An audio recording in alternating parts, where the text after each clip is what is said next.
अगर आपकी सैलरी से पीएफ कटता है तो पुराने पीएफ विड्रॉल वीडियोस देखकर डिसीजन मत लीजिए। 2026 में पीएफ विड्रॉल फ्रेमवर्क को लेकर इंपॉर्टेंट चेंजेस आए हैं, लेकिन इंटरनेट पर सबसे ज़्यादा कन्फ्यूजन तीन नंबर्स को लेकर है: 75% यानी 75% और 25% और 12 महीने यानी 12 मंथ्स। आज इन्हें कैलकुलेशंस के साथ समझेंगे। पहले ईपीएफ समझिए कि ईपीएफ यानी एम्प्लॉयज़ प्रोविडेंट फंड। ये आपकी रिटायरमेंट ओरिएंटेड सेविंग्स हैं जिसमें एम्प्लॉय और एम्प्लॉयर कंट्रीब्यूशन का हिस्सा जुड़ता है। ईपीएफओ यानी एम्प्लॉयज़ प्रोविडेंट फंड ऑर्गेनाइजेशन इस सिस्टम को एडमिनिस्टर करता है। अब पहला सवाल, 75% और 25% का मतलब क्या है? एग्जाम्पल लेते हैं। मान लीजिए आपके पीएफ अकाउंट में 4 लाख का बैलेंस है। 4 लाख का 25% हुआ 1 लाख रुपया और 75% हुआ 3 लाख। अब इसका मतलब ये नहीं कि हर सिचुएशन में आपको 3 लाख तुरंत मिल ही जाएंगे, और ये भी नहीं कि 1 लाख गवर्नमेंट ने जब्त कर लिया। कॉन्सेप्ट ये है कि रिटायरमेंट सेविंग्स का मिनिमम हिस्सा बचा रहे और एलिजिबल विड्रॉल अलग रूल्स के तहत हो। इसलिए 75% और 25% को सिर्फ हेडलाइन से मत समझिए। अब दूसरा पॉइंट है partial withdrawal. Medical, education, marriage, housing और दूसरी ज़रूरतों के लिए अलग अलग विड्रॉल कंडीशंस हिस्टोरिकली काफ़ी कॉम्प्लेक्स रही हैं। नए फ्रेमवर्क का उद्देश्य कैटेगरीज और एलिजिबिलिटी को सिंपलर बनाना है, लेकिन हर सिचुएशन में एक ही विड्रॉल अमाउंट लागू नहीं होता। अब तीसरा और बहुत बड़ा पॉइंट, जॉब छोड़ने के बाद फुल पीएफ वाला।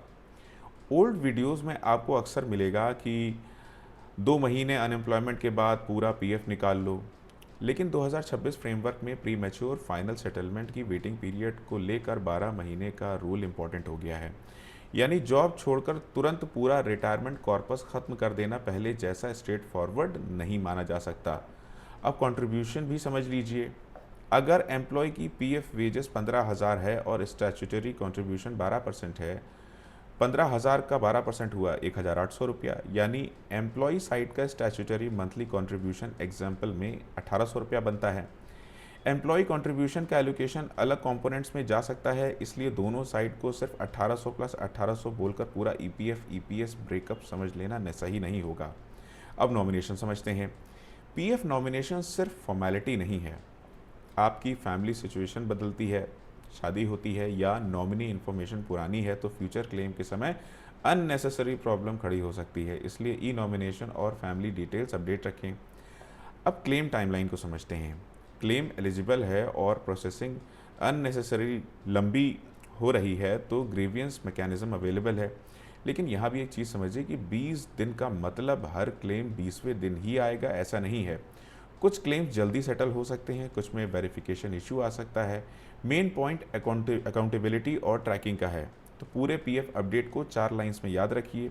75% देखकर पूरा पैसा अवेलेबल मत मानिए, 25% देखकर पैसा जब्त मत मानिए, 12 महीना यानी 12 मंथ्स देखकर हर पार्शियल विड्रॉल बंद मत समझिए, और ओल्ड 2 मंथ वीडियोस देखकर फाइनल सेटलमेंट मत कीजिए।